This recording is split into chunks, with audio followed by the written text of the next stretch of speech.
పాక్ పై ప్రతీకార దాడికి రెడీ అయ్యింది భారత్. ఏ క్షణమైనా పాక్ పై దాడి చేసేందుకు ఇండియన్ ఆర్మీ సిద్ధంగా ఉంది. అటు బార్డర్ లో ఉద్రిక్తత పరిస్థితుల నేపథ్యంలో ఇప్పటికే ప్రధాని మోదీ త్రివిధ దళాలతో చర్చలు కూడా జరిపారు. అటు రక్షణ మంత్రి రాజ్నాథ్ సింగ్ బార్డర్ లోని పరిస్థితులపై ప్రధాని మోదీకి వివరించారు. దీంతో ఏ క్షణమైనా పాక్ పై దాడికి భారత్ రెడీ అవుతుంది. ఇదే టైంలో రేపు కేంద్ర కేబినెట్ సమావేశం జరగనుంది. దీనికి తోడు ప్రత్యేక పార్లమెంట్ సమావేశం ఏర్పాటు చేయాలంటూ మోడీకి లేఖ రాశారు. దీనికి తోడు ఏ క్షణమైనా భారత్ దాడి చేసే అవకాశం ఉండడంతో పాక్ కు చెమటలు పడుతున్నాయి. భారత్ ముప్పెట దాడిని ఎదుర్కోగలమా అంటూ పాకిస్తాన్ మల్లగుల్లాలు పడుతోంది.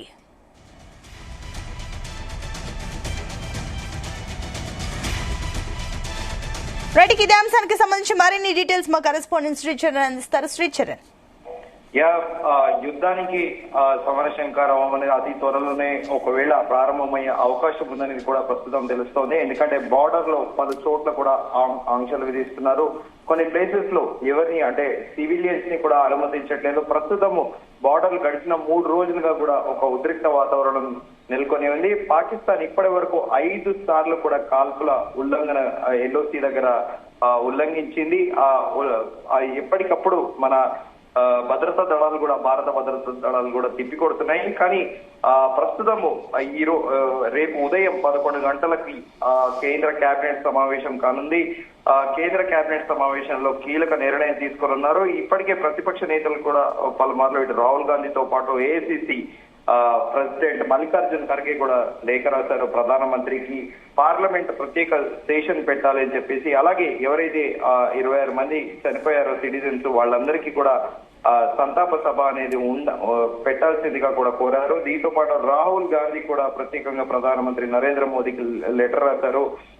సో ప్రస్తుతము మనందరము టెర్రరిజం కి ఒకే స్టాండ్ పైన నిల్చొని టెర్రరిస్ట్ తీవ్రవాదాన్ని రూపము ఎందుకు మనం ఖచ్చితంగా కలిసి పనిచేయాలని కూడా పిలుపునిచ్చారు. దీంతో పాటు ఇటు రాజ్యసభతో పాటు అలాగే పార్లమెంట్ ని కూడా ప్రత్యేక సెషన్ ఏర్పాటు చేయాల్సిందిగా కూడా కోరారు. సో దీంతో పాటు ముందుగా అనుకున్నట్టు పాకిస్తాన్ 5 మార్లు ఇప్పటి వరకు వరుసగా 5 days కన్సిక్యూటివ్ గా కూడా సరిహద్దులో రూల్స్ అనేటివి ఉల్లంఘించింది. దీనికి భారత్ సైన్యం కూడా తగిన గట్టి సమాధానం ఇచ్చింది.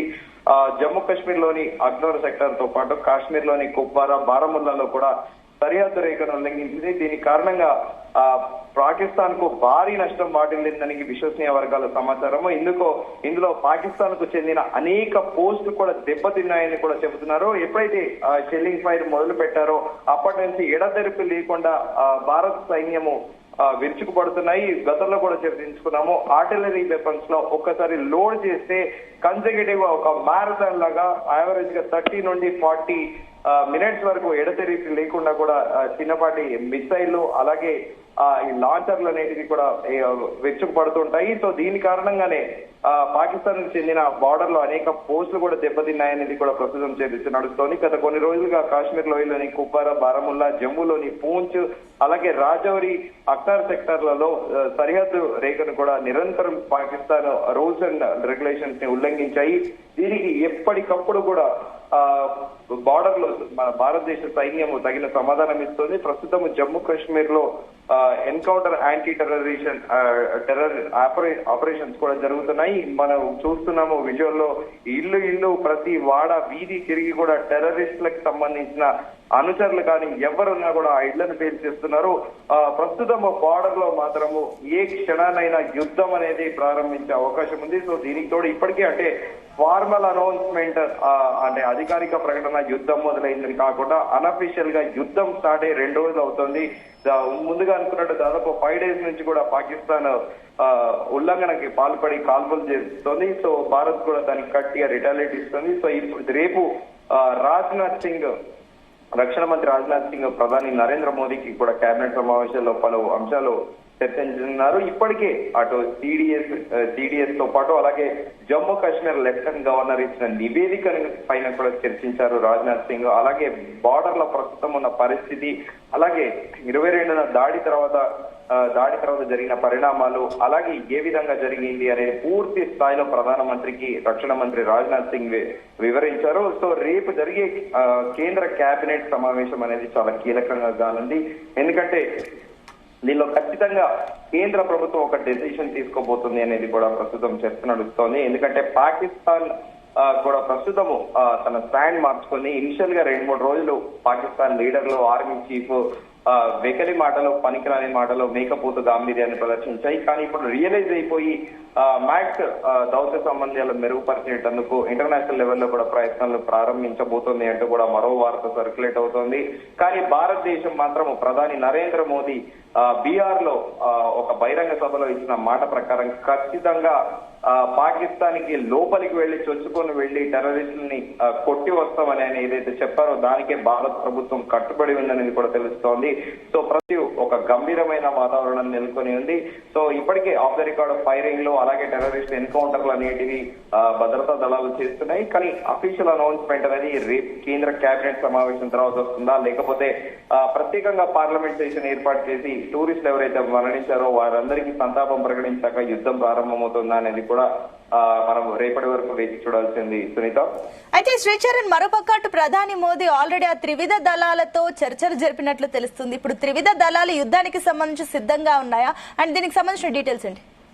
డెఫినెట్ గా ట్రయో సర్వీసెస్ ఎప్పుడు కూడా యాక్టివ్ గా ఉంటాయి. ఎయిర్ ఫోర్స్ అలాగే మనకున్న ఎయిర్ బేసెస్ ఏవైతే ఉన్నాయో అవన్నీ కూడా ఆల్రెడీ అలర్ట్ అనేది జారీ అయిపోయింది. CDS chief of defence staff అంటే ఆయన అందరికీ ఇటు ఆర్మీతో పాటు అలాగే నేవీ అలాగే ఎయిర్ ఫోర్స్ ని కూడా ఆయన కమాండ్ చేశారు. అందుకే ఈ కొత్త చీఫ్ డిఫెన్స్ ఆఫ్ స్టాఫ్ అని కూడా క్రియేట్ చేశారు కొద్దేళ్ల కిందట ఈ పోస్ట్. సో నిరంతరం కూడా సిడిఎస్ కూడా అటు ఎయిర్ ఫోర్స్ తో పాటు ఆర్మీ చీఫ్ అలాగే దాంతో పాటు ఎయిర్ ఫోర్స్ నేవీ వాళ్ళతో కూడా నిరంతరం సంప్రదింపులు జరుపుతున్నారు. దీనిపైన ప్రధానమంత్రి నరేంద్ర మోదీకి రక్షణ మంత్రి బ్రీఫ్ చేశారు. రక్షణ మంత్రికి సిడిఎస్ కూడా బ్రీఫ్ చేశారు. దీంతో పాటు NSA Ajit Doval national security adviser కూడా ఎప్పటికప్పుడు రహస్యంగా సమావేశాలు నిర్వహిస్తున్నారు.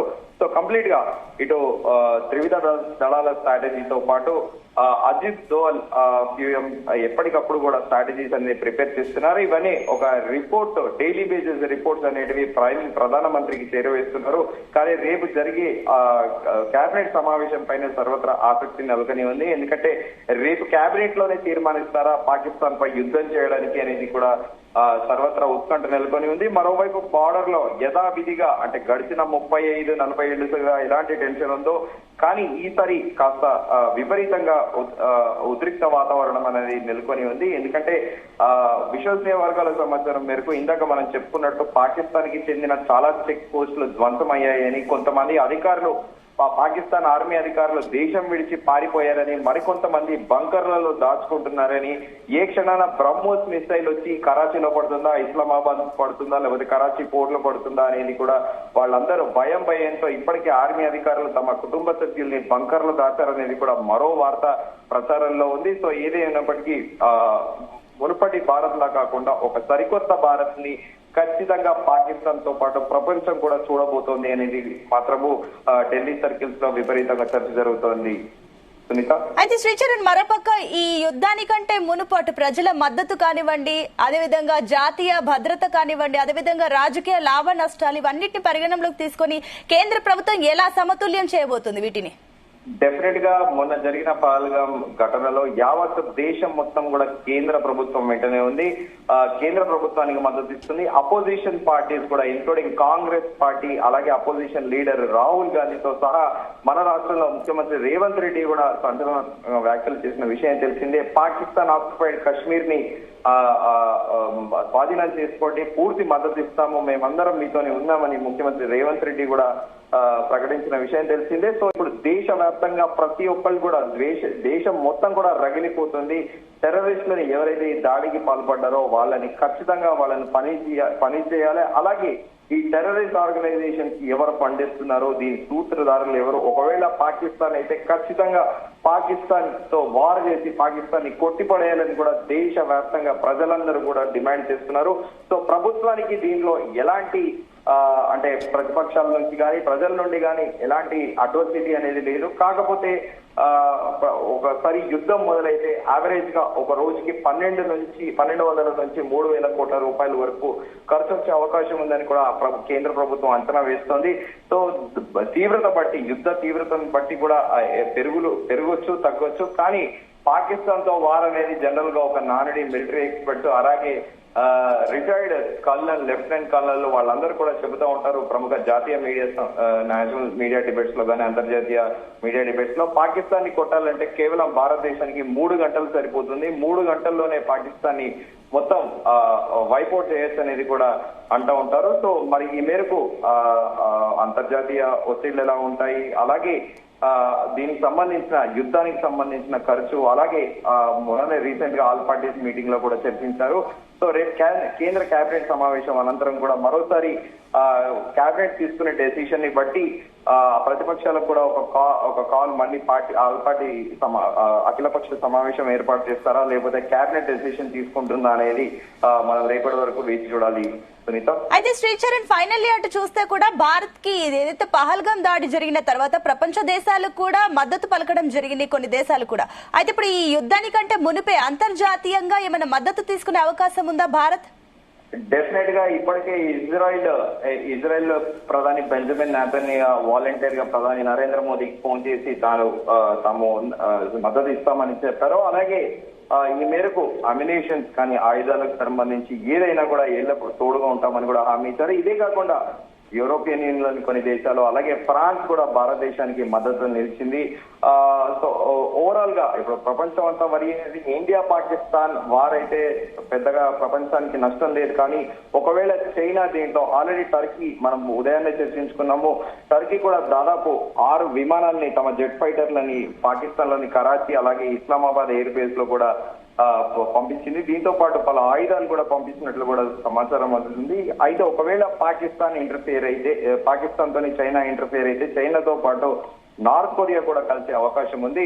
సో దీనిపైన ఇప్పటికే డొనాల్డ్ ట్రంప్ తో పాటు అలాగే పలువురు వివిధ దేశాల అధినేతలతో కూడా ప్రధాని నరేంద్ర మోదీ మాట్లాడారు. మొత్తానికి ప్రపంచవ్యాప్తంగా మాత్రము మద్దతు భారతదేశానికే ఉంది. సో పాకిస్తాన్ విషయంలో ఒకవేళ ఖచ్చితంగా ఇప్పుడు టర్కీ సహాయం చేస్తుంది. కానీ ఒకవేళ టర్కీ ఫుల్ ఫ్లెడ్జ్ గా ఇన్వాల్వ్ అయితే మాత్రము టర్కీతో పాటు వేరే ఏ ఇతర దేశాలు ఇన్వాల్వ్ అయితే మాత్రం ఖచ్చితంగా 3వ ప్రపంచ యుద్ధానికి దారి తీసే అవకాశం ఉందనేది కూడా మిలిటరీ ఎక్స్పర్ట్స్ చెప్తున్నారు. కానీ భారత్ పాకిస్తాన్ అయితే కేవలం 3 గంటల్లోనే యుద్ధం ముగిసిపోయే ఛాన్స్ ఉందనేది మరో వాదన కూడా నడుస్తోంది. అయితే శ్రీచరణ్, అక్కడ పాకిస్తాన్ లో సైన్యం కానివ్వండి, అక్కడున్న ఏదైతే యుద్ధ సామాగ్రి కానివ్వండి, మీరు చెప్తున్నట్లుగా టర్కీ కూడా హెల్ప్ చేస్తుంది కాబట్టి కంటిన్యూస్ గా ఎన్ని రోజులు ఫైట్ చేయగలుగుతుంది Pakistan? Pakistan might certain extent 15 to 25 days వరకే యుద్ధం చేయగలుగుతుంది. కానీ భారతదేశం మాత్రం ఎడతెరిపి లేకుండా కన్సర్వేటివ్ గా 6 నెలల పాటు యుద్ధం చేయగలిగే సామర్థ్యం కూడా వెపన్స్ కానీ అన్ని ఆయుధాలు అన్ని కూడా భారతదేశం దగ్గర ఉన్నాయి. పాకిస్తాన్ కి ప్రస్తుతము పాకిస్తాన్ చరిత్రలో ఎన్నడూ లేని విధంగా అతిపెద్ద ఇన్ఫ్లేషన్ ఎదుర్కొంటుంది. అక్కడ ప్రజలకి కనీసం సదుపాయాలు కూడా కల్పించలేని స్థితిలో ఇప్పుడు పాకిస్తాన్ ఒకవేళ యుద్ధానికి భారతదేశంతో దిగితే మాత్రము అడుక్కునే పరిస్థితి. ఆల్రెడీ పాకిస్తాన్ అనే దేశం దివాళా తీసింది. ఇప్పుడు కొత్తగా భారతదేశంతో యుద్ధం చేస్తే మాత్రం ఖచ్చితంగా ఇంకా రోడ్డు మీద పడే అవకాశం అయితే ఉంది. పాకిస్తాన్ ప్రస్తుతం గతంలో పెద్దన్నగా సౌదీ అరేబియా అలాగే దుబాయ్ కూడా అప్పుడప్పుడు ఆర్థిక సాయం చేస్తుండేవాళ్ళు. సో ఇప్పుడు దుబాయ్ కూడా తేల్చి చెప్పింది భారతదేశం విషయంలో అస్సలు కలగలు చేసుకోబోమని. అలాగే సౌదీ అరేబియా కూడా చాలా క్లియర్ గా చెప్పింది. గతంలో అంటే 2019లో ఎప్పుడైతే air force commander Varthaman Pakistan లో ఎప్పుడైతే ఆయన పారాచూట్ తోని మిస్టకెళ్ళి అక్కడ ల్యాండ్ అయ్యారో అప్పటి నుంచి కూడా సౌదీ అరేబియా పాకిస్తాన్ కి వార్న్ చేస్తూ వస్తుంది. భారతదేశంతో దౌత్య సంబంధాలు మెరుగుపరుచుకోవాలి, భారతదేశంతో కయ్యానికి కాలుతూ వద్దని అంటే దుబాయ్ తో పాటు అలాగే ఇలా సౌదీ అరేబియా కూడా తరచుగా పాకిస్తాన్ హెచ్చరిస్తూ వస్తున్నాయి. కానీ యథావిధిగా పాకిస్తాన్ తన వక్ర బుద్ధిని ఎప్పుడు కూడా చూపెడుతూనే వస్తుంది. సో ఈ నేపథ్యంలో ఇండియాకి అయితే వరల్డ్ వైడ్ గా కూడా అందరి మద్దతు ఉంది. ఒకవేళ చైనా దీంట్లో ఏదైనా డ్యూయల్ రోల్ ప్లే చేస్తే మాత్రం ఖచ్చితంగా థర్డ్ వరల్డ్ వార్ లీడ్ చేసే అవకాశం అయితే ఉందని చెబుతున్నారు. సునీత.